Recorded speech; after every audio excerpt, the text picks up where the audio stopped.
You're watching ZBM TV9 Bermuda.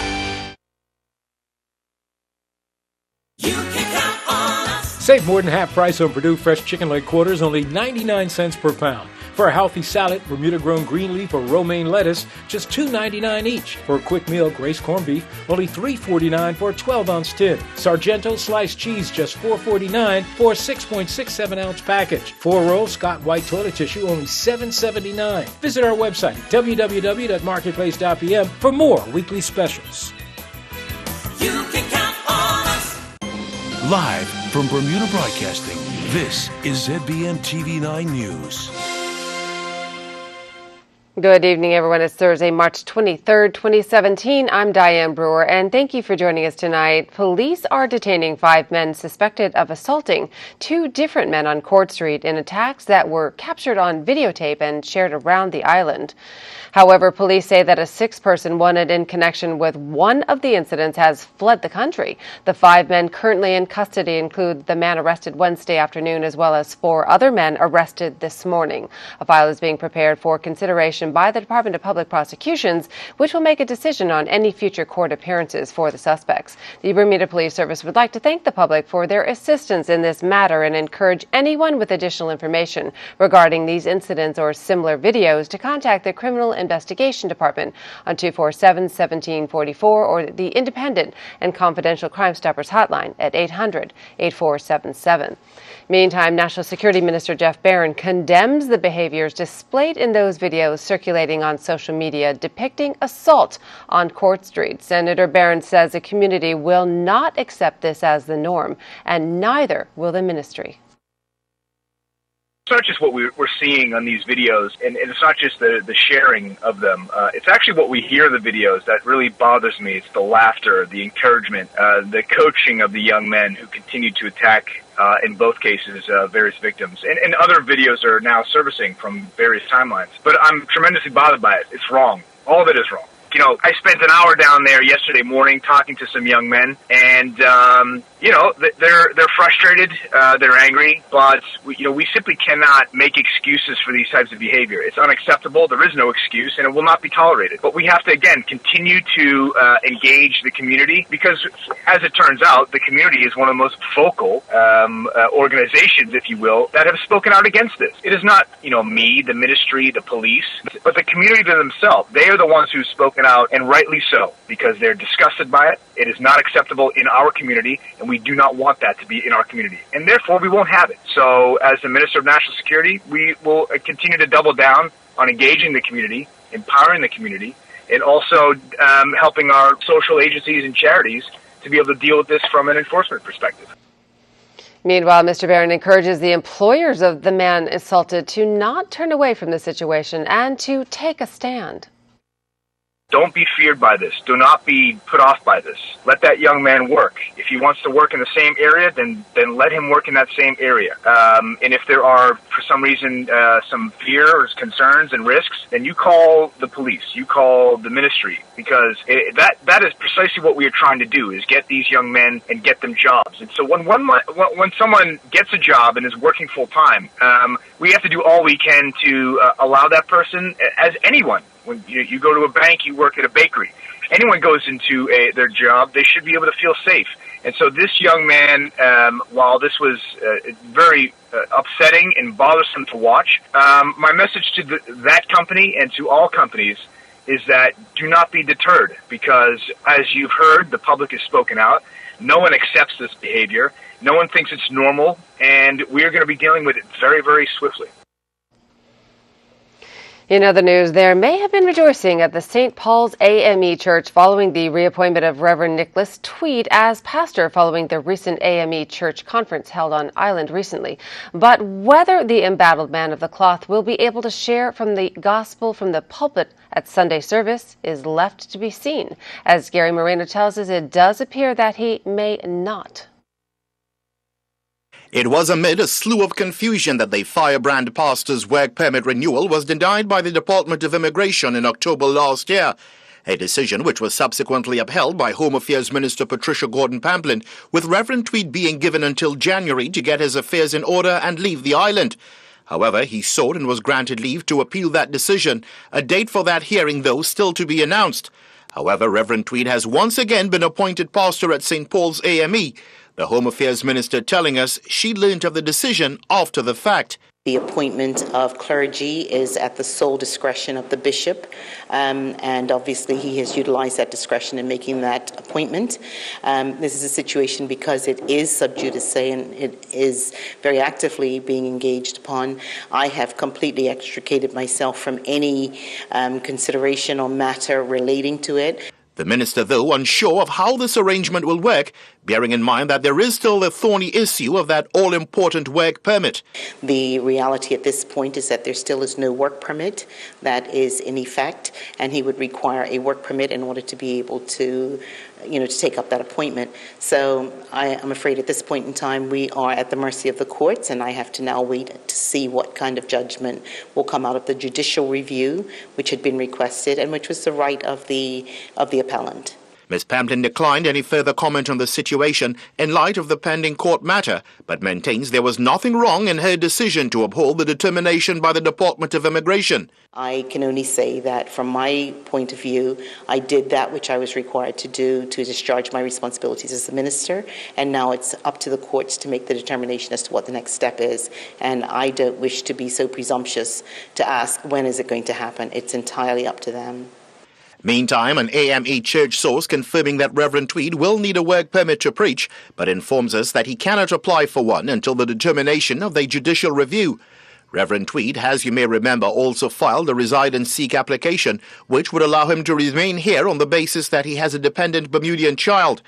Also suggesting tongue-in-cheek that all this notwithstanding, Reverend Tweed just might volunteer his services, just as the pastor at another church who was brought into the island on work permit as a business consultant.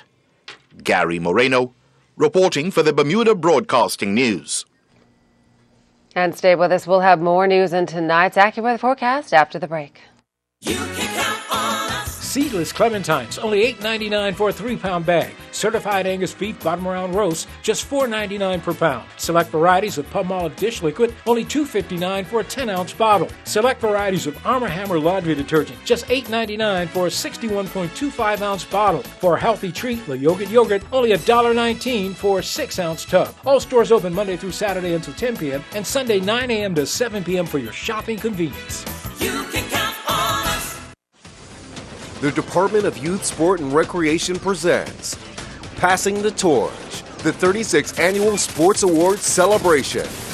Under the distinguished patronage of the Honorable Premier, Michael H. Dunkley, JPMP. Find out who will become Athlete of the Year on Thursday, March 30th at the Fairmount Southampton Resorts Amphitheater, starting at 7 p.m. Tickets are $15 and available at the Department of Youth, Sports, and Recreation, located on the 3rd floor of Craig Appen House, number 8 Wesley Street, Hamilton. Guest appearance and performance by Dem Buys and much more. Passing the Torch, the 36th Annual Sports Awards Celebration. For more information, call 295-0855. Welcome back. Well, hospital officials tonight are facing an unusual dilemma. All of the patient beds at the hospital are currently full. Vanetta Simons, the CEO of the Bermuda Hospitals Board, made this announcement today, and we suggest that everyone listen carefully. Well, first of all, if you're an outpatient and you're looking to have a surgical procedure in the next week or so, you might get a call saying that your surgical procedure has been postponed. You need to know that you have options. You can talk to your doctor as well as talk to your insurer to find out what your options are for your elective surgeries, because we will take care of acutely ill patients first. How else can you help? When BHB sets a discharge time for your loved ones, please be here to pick them up on time. That is really helpful. And if you are a partner in the community and you run a home for individuals who need residential care, please know that when we discharge, it might not be during normal work hours as it normally is before 5 o'clock. It might be outside of those hours, because Every single bed matters right now. And again, that was Vanetta Simons, CEO of the Bermuda Hospitals Board. In other news, former Tourism Minister Sean Crockwell accuses the Gaming Commission Executive Director of not seeking the country's best interests in terms of casino gaming and provides purported evidence to back up his claim. Mr. Crockwell hitting back at criticisms against him and business partner Mark Pettingill by Alan Dunch, chairman of the Gaming Commission. Gary Moreno has that story. Mr. Crockwell making it clear from the outset that he has no issue with any other member of the Gaming Commission but Executive Director Richard Schutz, whom he accuses of hijacking the clear vision for casino gaming on the island and is taking the country completely down the wrong path. The former tourism minister explaining that during his tenure, he made it clear that the preferred option for Bermuda was to go the route of boutique-style casinos for Bermuda, which he felt would provide much-needed amenity for guests, as well as provide an additional revenue stream for hotels, and would be more than helpful at encouraging new hotel development for the island with world-renowned brands. Stating that his comments made in Parliament about recently approved fees for a casino license came from individuals in the hotel development and gaming industries who approached him as minister without any encouragement on his part. The former minister deeming it a fact that there was no consultation with prospective operators before the proposed fees were tabled in the House of Assembly. This, he asserts, was confirmed by new Tourism Minister Michael Fay, whom he quotes as saying the government had consulted with several operators. Discussions were about operating on the island and not fees. Not the right thing, according to Mr. Crockwell, who points out the professional consultants hired to give the government guidance with casino gaming advise that potential operators must be consulted on the proposed fee structure, as their agreement was essential. He maintains, despite an outright dismissal from Mr. Dunch, that prior to the debate of the casino fees, Australian casino expert Mr. Thibault Vertes visited the island and met with Mr. Schutz and strongly objected to the level of the proposed fees. Mr. Vertes, who Mr. Crockwell assures is not a client of theirs, contacted him and his law partner Mark Pettingill expressing concerns with Mr. Schutz and the level of the fees. Mr. Crockwell providing an email sent to Premier Dunkley from Mr. Vertes, who in that correspondence confirms he did meet with Mr. Schutz. He tells Mr. Dunkley that having heard from Mr. Schutz about the licensing fees, including application fees, annual recurring license fees, general taxes on winnings and so on, commented that these fees were excessive, given that in his view, a boutique-style casino is the only enterprise that is viable in Bermuda, and certainly a win-style casino which already had been explored and no interest was shown by the group. Mr. Crockwell expressing that it was wrong for Mr. Dunch to suggest that statements which he and Mr. Pettingill made as parliamentarians are motivated by self-interest. He does, however, add he has already had a constructive conversation with Mr. Dunch and remains hopeful they can address some of these issues privately and work together going forward. Gary Moreno, reporting for the Bermuda Broadcasting News. However, enough is enough, says Chairman of the Bermuda Casino Gaming Commission, Alan Dunch, who has spoken out on the criticism leveled at the commission by politicians. Mr. Dunch says former OBA's MP Mark Pettingill and Sean Crockwell are ill-informed about building a gaming industry from scratch. Mr. Dunch points out that in the 18-month period that the Bermuda Casino Gaming Commission, the general approach of the commission in the face of criticism has been to keep our heads below the parapet and let the shots be fired over us, while at the same time getting on with the task of creating this new industry as quickly as we can. He adds no longer can some of these criticisms be ignored. The right-thinking people of Bermuda deserve to know the real facts. He goes on to say neither Mark Pettingill nor Sean Crockwell have ever worked in the casino business or in gaming regulation.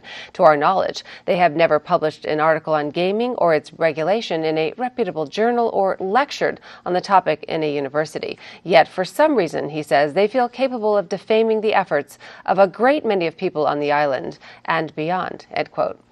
In other news, a new microloan scheme, BizOps short-term program, has launched to facilitate opportunities for local businesses who are developing or expanding as a result of the America's Cup this summer. Minister of Economic Development Dr. Grant Gibbons says the BEDC has allocated $300,000 of investment funds, in which amounts ranging from $2,000 to $20,000 can be borrowed from now until June 30th. The product was developed in response to an identified gap in the lending market. These microloans will give Bermuda's local, small, and medium-sized businesses the opportunity to scale up and meet the many and varied demands of visitor needs coming to the island to experience the 35th America's Cup. The BEDC has successfully offered microloan products in the past and jumped at the opportunity to create a product that will help Bermuda's entrepreneurs maximize their business endeavors in this exciting period. The local BizOps microloan product is available now to all small and medium-sized businesses island-wide, including vendors and those businesses located in the designated economic empowerment zones. The program will be open to all businesses who meet the criteria, but small businesses will be given priority. It is designed to provide the small and medium-sized businesses with access to the often time-sensitive secured financing which they need to purchase goods and services and items directly related to their businesses. The local BizOps microloan can assist businesses with inventory purchases, service contracts, and capital items directly related to meeting consumer needs developing out of the America's Cup events. Chairman of the BEDC, Nick Kemp, describes how this scheme will work for small to medium-sized businesses. Committing yourself to long-term expenses really drives up the risk and the executional concerns. So the microloan has a short-term payback period. Although it's a larger amount than our standard microloans, it's really so that people can build an in-and-out business model to capitalize on the opportunity of the Cup. Interested business owners should contact the BEDC directly by calling 292-5570 or email info@bedc.bm. And while chastising government's record for including everyone in the America's Cup and pointing to the upcoming election, Jamal Simmons, the Shadow Tourism Minister, believes Bermudian entrepreneurs should take advantage of the loan scheme. Here's what he told Tarai Trot today. Since the announcement of the America's Cup, the Progressive Labor Party have called for greater inclusion, opportunity, and diversity when it comes to jobs and opportunities surrounding this event, which will cost taxpayers over $100 million. After years of virtually ignoring this call, at the 11th hour, we are now witnessing a mad scramble by the OBA to add diversity and inclusion to a mix that previously seemed concentrated within mostly the legacy businesses and traditional elite interests. Oh, what a difference an election year makes. With only 2 months until the AC and with Bermudian jobs continuing to disappear under the OBA, the PLP encourages entrepreneurs to take advantage of this last-minute program, if you can. It is the PLP's view that planning and programs like this should have been started long ago to ensure benefits are spread widely. There have been and remain many lessons to be learned from the OBA's management of the America's Cup, not the least of which is that any event funded with tax dollars must begin at a place of inclusion and diversity. For any similar project in the future, the PLP will ensure that entrepreneurs and business development are the first thought and not an afterthought. Turning to weather news, mostly sunny conditions for the next few days. Here's the latest from AccuWeather headquarters. AccuWeather is presented by BF&M Insurance Group. We now go to AccuWeather headquarters. This forecast is brought to you by the BF&M Insurance Group. I'm AccuWeather's Shanae Shocker. Improving conditions as we head into our Thursday evening and also in through the weekend. Not too bad of weather. Cold front now off towards our south and our east, so shower chances going to severely drop as we head throughout the rest of our evening here. However, we do see that colder air coming in from the northwest, passing over that Gulf Stream. That's what's causing some of our partly cloudy conditions here in throughout this evening as well as tomorrow. But the showers off towards our south and our east, we are headed towards some clear conditions moving ahead. Our current conditions right now, however, it is a little bit chilly out there. Yesterday around this time, we were right about 70 degrees. And today, we're sitting in those mid to upper 50s. Pretty breezy out there as well with these winds out the north-northeast, 18 to 22 knots. So those are remaining quite high. We do see those begin to decrease throughout tonight, as well as our small craft advisory that's in effect. That's going to lose it as we head into tomorrow. Waves inside the reef, 2 to 3 feet, so still a little bit choppy out there. Waves outside as well, 7 to 11 feet.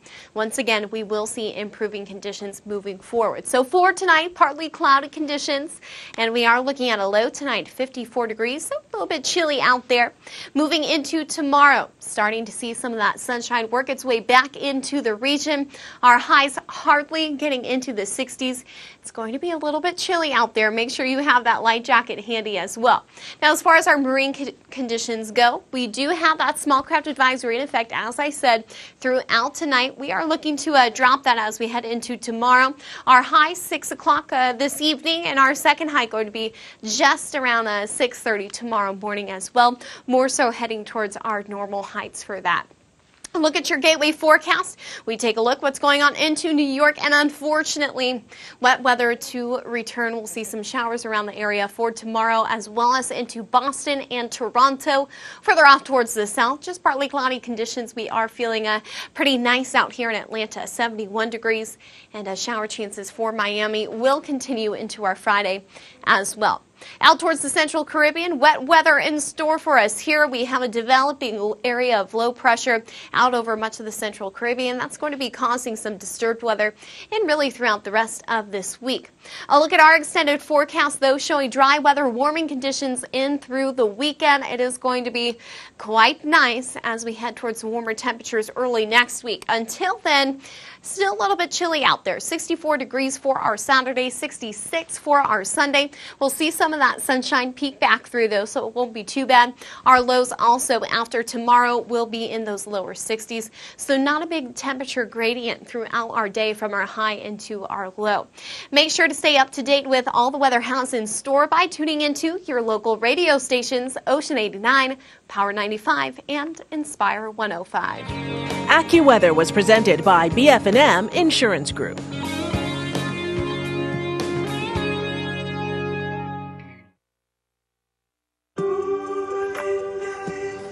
Oh, hey guys. We want you back, Linda. Look, we just don't need to count you anymore. Our new Certa Perfect Sleeper helps solve 5 common sleep problems. We can change. Can you support us as much as our Perfect Sleeper? No. Then I'm sorry. Wait, is Jerry around? He is sleeping. I think she's coming around. Stop counting sheep to get to sleep. Discover the perfect mattress for you at Bermuda's largest sleep center. Big Savings Zone, Southside, St. David's.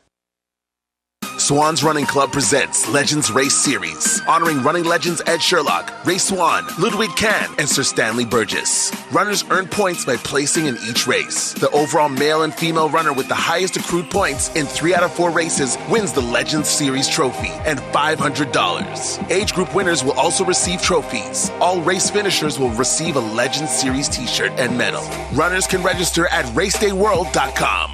Take the challenge, become a legend. Sponsored by BGA. Hands up, hands up. Hands up, hands up. Hands up, hands up. Watch it. At the end of the day, we unstoppable. We unforgettable. Come on, we play. We unstoppable. Them can kill my vibe at the end of the day. Turning to sports, Bermuda's Delray Rollins scores 47 runs in his preseason debut. Challenge Cup holders bounced out of the tournament, and all systems go for the annual Kappa Classic. Earl Baisden has the details and much more in tonight's sports report. Delray Rollins and his Sussex teammates' first preseason match of 2017 saw them sent to bed against Surrey. Due to heavy overnight rain, the match was delayed with only a total of 60 overs allotted for the day. After a fine winter with the England under-19s, Rollins scored 47 but was bowled out by Scott Berthwick shortly before lunch. Last night at the Somerset Cricket Club, Bermuda Football Association's FA Challenge Cup defending champions Robin Hood were bounced out of the cup at the semi-final stage, going down 3-0 to the PHC Zebras. Following the match, hat-trick hero and captain Sequoia Robinson talked about his team's approach to the game even after they held the lead. The first one settled the stone, but they say a 2-0 scorelines now was something to just sit on. One goal in the back in the game, so it just so really the second one just helped us go into the second, go to halftime at comfortable, but we still had to come back out the same way we started the game. So we had to come back out like it was nothing. After that third goal, you had a chance running from your half just to keep it a beat. But the legs kind of gave out on you? Yeah, the legs kind of gave out on me. It was a long run. I read it from my half down to this. So I should have put it away, but that's how it goes. All right. Well, 2 league games left, then the FA Cup. turn your attention back to the league, second place, just behind Robin Hood. Do you guys think it sets you up for a good run at chase at this league title? Yeah, it definitely sets us up for a good run. It just shows that we're still here fighting, and we're going to keep working until the end, till it's mathematically not possible. The PHC Zebras will find out who they will face on April 9th at the National Sports Center in the FA Challenge Cup final later tonight as the Dennytown Hornets and the North Village Rams battle in the other semi-final at the BAA Field with a 9 p.m. kickoff. Osagie Bascom and his Bristol City under-23 teammates earlier today hosted Portsmouth in a Central League Cup semi-final at Fayland. Bascom watched the match from the bench, but 2 goals from Freddie Hines and a penalty from Diego Di Girolamo sees Bristol City under-23s advance to the finals of the Central League Cup. Starting tomorrow evening, thousands are expected to come through the gate behind me for the start of the 27th edition of the Kappa Classic right here at the National Sports Center. Workmen have been working hard to transform the grounds into miniature football fields for the youngsters to take part in the 3-day event. Chairman of the 2017 Kappa tournament, Ray Jones, says the tournament is a all systems go. Yeah, everything is falling in. The last of the infrastructure will be put in place this afternoon, this evening. And so from a playing situation, everything will be in place. And then tomorrow morning, we will just be putting up all our sponsors, because we're very thankful for them, putting up their sponsor signs. And tomorrow evening at 6 p.m., the first games will begin. Erica Hawley and her University of Colorado women's triathlon teammates won the conference championships at the 2017 Havasu Triathlon Team Racing. Hawley finished 4th in a field of 86 females. Hawley clocked a time of 2:06:41. Kent Richardson has finished 13th competing in the Montevideo Chemtri Triathlon in Uruguay. Richardson clocked an overall time of 1:16:49 to finish first in the men's 55 to 59 age group division. There is still time to register for the Legends Race Series. The second race of the series, the inaugural Race Swan Flat 8K, will take place this coming Sunday, March 26th, starting at the West Pembroke Primary School at 8:30 a.m. The race will travel along North Shore to Shelley Bay Beach. To celebrate Swan's Running Club's 35th anniversary of road running in Bermuda, the Legends Race Series consists of 4 races that celebrate some of Bermuda's road racing legends, such as Ed Sherlock, whose race was February 12th, the Raymond Swan race, which is this coming Sunday, March 26th. The Ludwig Cairn race is scheduled for April 9th, and Sir Stanley Burgess race is scheduled for May 7th. Kirsten Salters and her Catawba women's tennis teammates picked up an 8-1 win over visiting Lise McRae at the Johnson Tennis Center. Playing in the number 6 singles spot, Salters defeated Amanda Chapman in straight sets 6-love, 6-1. Salters teamed up with Emily Cochran in the number 3 doubles spot, and they defeated Dakota Tittle and Chapman 8-2. Walker Campbell and his William and Mary men's golf teammates wrapped up play in the Kingsmill Intercollegiate Tournament with its second straight 298 and finished 11th out of 22 teams in Williamsburg. Campbell finished 96th in the individual leaderboard. I'm Earl Baisden with Bermuda Broadcasting Sports. The Marketplace Food Court is you and your family's one-stop shop. Start your day at the Breakfast Bar with omelets made to order and traditional Bermuda codfish breakfast. The chefs will cook lunch and dinner to your liking. Along with the salad bar, sandwich bar, sushi bar, and fruit bar, the Marketplace Food Court is your kitchen away from home. Every day is hassle-free with nutritious meals from the Marketplace Food Court. Visit us 7 days a week. Homemade cooking, quality service, all at prices you can count on. Every day, a tsunami hits Bermuda. A tidal wave of information and images floods our phones, laptops, and tablets. We're awash in emails, posts, tweets, blogs, texts. As an advertiser, your message can easily get drowned out. Time to reach for the life raft. Technology changed the game, but television and radio still lead the way. Who doesn't have an all-time favorite TV ad? Aflac, where's the beef? You can count on us. The man your man could smell it. TV remains the most powerful advertising tool in the world. For immediacy and engagement, you can't beat radio. Here at Bermuda Broadcasting, we can help you reach thousands of people at the same time. You might have a new small business or run a corporation. We can customize ads to help you build awareness and attract new customers. TV and radio advertising gets results.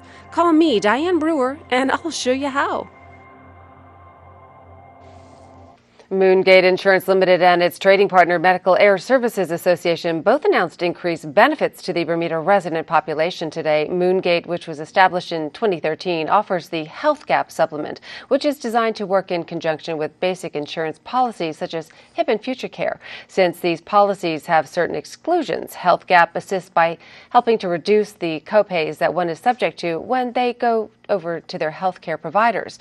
Moongate President and CEO Leon Bascom says his company has an extensive array of both local and overseas vendors and partners who work with clients to ensure that they receive as much off their copay as they can provide. Moongate is also placing a price freeze on its Health Gap program for 3 years, effective April the 1st. It says that it has listened to its clients and have agreed to guarantee the price through the year 2020. And that's our newscast for tonight. I'm Diane Brewer. Good night.